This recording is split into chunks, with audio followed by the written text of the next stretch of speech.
It's time for Aki's A-List. From the mind of the man who understands the 4 P's of Waddle's world. Aki's A-List. The top questions and topics floating around in Tyler Aki's mind. Are these really the questions that I was called here to answer? Aki's A-List on ESPN Chicago. By the way, someone says put white vinegar in your windshield wiper fluid. Is that someone giving me a real tip, or is that someone who's going to have my car screw up? Like, you know, just completely like putting something in your gas tank where it's going to screw up my whole system. Is that a thing? Anyone know? No idea. I'll Google it. All right, go ahead. What do you got, Tyler? Aki's A-List, by the way, brought to you by our friends and partners at Circa Sports Illinois. Bet like the pros with the world's largest sportsbook right at your fingertips. Download it for tonight's big Game 7. Sports betting the way it should be. Derek Stevens has done it again with the best gambling app out there, Circa Sports Illinois. Tyler. All right, the Chicago Cubs dropped 2 of 3 to the Grimace Mets as they now are 2 games out of the wild card, but the games back may not really tell the whole story because I think you have to look at the logjam that is in the NL right now. 9 teams are within 4 games of each other in the NL playoff picture, in the wild card race, that is.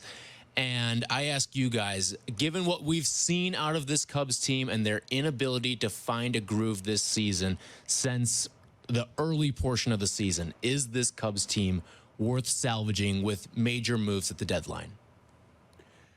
I'm going to say yes. Major moves is a relative term, you know exactly what that means. But the answer is yes, because they don't have a team that's full of pending free agents. They have guys that are locked up. It's not going to take much to get back in the race if the way the standings are constructed now continues. I think they're going to try to push in. I've mentioned since January to you, Silvy, that Tom Ricketts saw the Diamondbacks last year, and the whole league did, and thought, okay, just let's sneak in. And they still have a chance to do that. You know, major moves, again, I don't know exactly how you define it compared to me, but they have to get a closer. They have to get a closer. I'm more on a closer than a hitter. You know, at some point, your stars have to be your stars. Dansby, Nico, Seiya, Bellinger. But you can't expect Hector Neris to close when he wasn't signed up to do it, and he doesn't have the stuff to do it. You can't expect 4 guys that are down, Almonte, Merriweather, Leiter, to come back and be their closer. You have to trade for a closer or else forget it. Well, and I want them to trade for a closer for just not a rental, because they've done that too much under the Theo and now Jed era, where they're always chasing a closer. They're always giving up stuff for a closer. So if you do give up something for a closer, I want them under your control going into next year, too. If you can. So, but yeah, I mean, or else. So my point is, Tyler, I don't want them doing stuff for rentals. So I don't want them to be chasing stuff for just rentals. If you're telling me you're going to trade for guys who are going to be part of the core going forward, fine. If you're going to trade players from your farm system and you could have them on the next couple, 2-3 years, that's cool.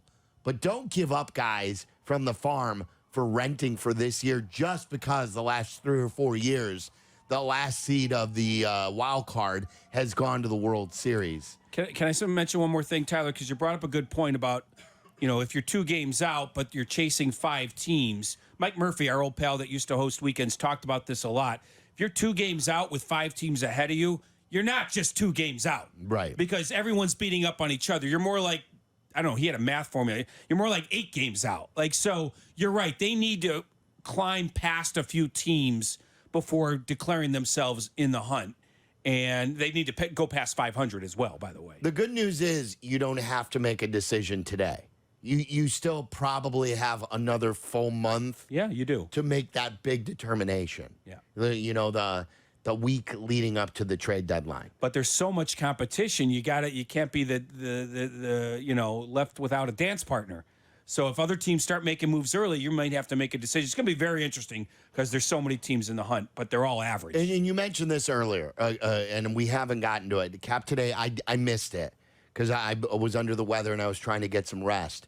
Cap was yelling at the Cubs today that they have no talent. Well, he called it a lousy roster. He called it a lousy roster, and Jed's job is on the line and things like that. And I said, look, you weren't calling it a lousy roster in February or March. None of us were.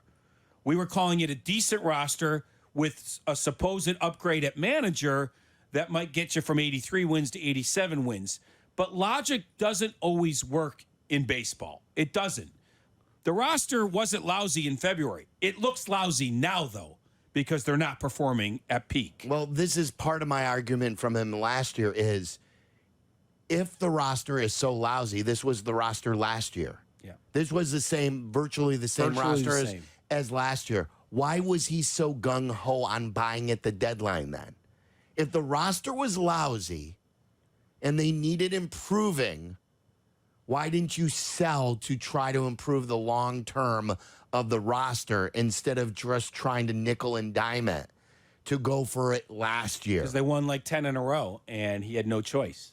Well, yeah, you did. You always have a choice. Well, the greater good of the team and finishing off the rebuild was part of my rationale as to why I didn't want to go in with this team. Yeah, I mean, look, everyone would have gone nuts in this city after that streak. Right. They made it virtually impossible then, but it was one of our biggest fights. And one of the reasons why leading up to that run, why I was always pro-Sal. Yeah, you were. Because, and then I'm like, look, and I used to joke then online, only a butthole would say this team should have sold, because then it made it more fun. But still, that team, I just didn't think they were ready to win at that point. Yeah. They're only a little bit more ready to win because Shota looks good and stuff, although he came back down to earth Friday. But look, the only way they're going to win big is if they're the Diamondbacks. They sneak in and go on a run. So that you have to make that determination July 30th. Which way do we go? But I think it's salvageable. Doesn't mean they're going to win the World Series, though. Tyler, what else? All right, let's get to a little basketball here because there was a report from The Athletic earlier today about the Sacramento Kings, and they were close to a trade for Alex Caruso last week, according to league sources, offering the 13th overall pick to Chicago as the key chip in that trade for Alex Caruso. Now, we don't know everything else that was a part of that deal, but on the surface, the headline is going to read 13th pick for Alex Caruso. Given what you know about what they got in a 1-for-1 with Josh Giddey versus the 13th overall pick, which do you prefer? Give me Josh Giddey, someone that Sam Presti drafted over someone that Mark Eversley and AK would draft at number 13 overall. I've seen their drafts. I know their drafts, and especially in this draft, number 13 overall. That doesn't do much for me. Again, what I didn't like is them going from 4 first-round picks to then just accepting a player who's declining. I don't understand that, and I thought there was a better time to trade him.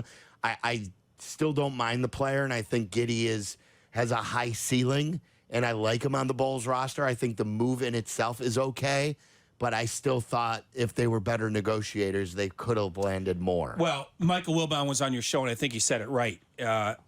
They could have gotten more at the deadline for him. It's obvious. So they screwed that up. But I agree with almost everything else you said.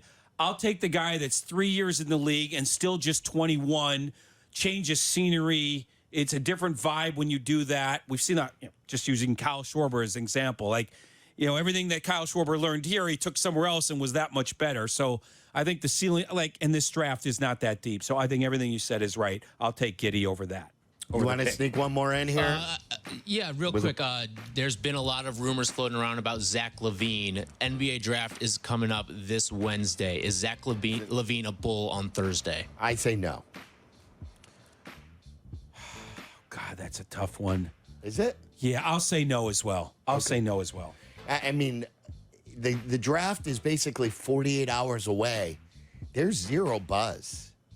Yeah, isn't there? Carmen mentioned that as well. It's not a deep draft. That would make a buzz out of it, though, of course. if they traded LaVine. Yeah. Do people even know it's a 2-day event this year? No, I heard the guys talk about it. I mean, it's crazy that it is. I don't know what we should talk more about that tomorrow. All right, that's Aki's A-List.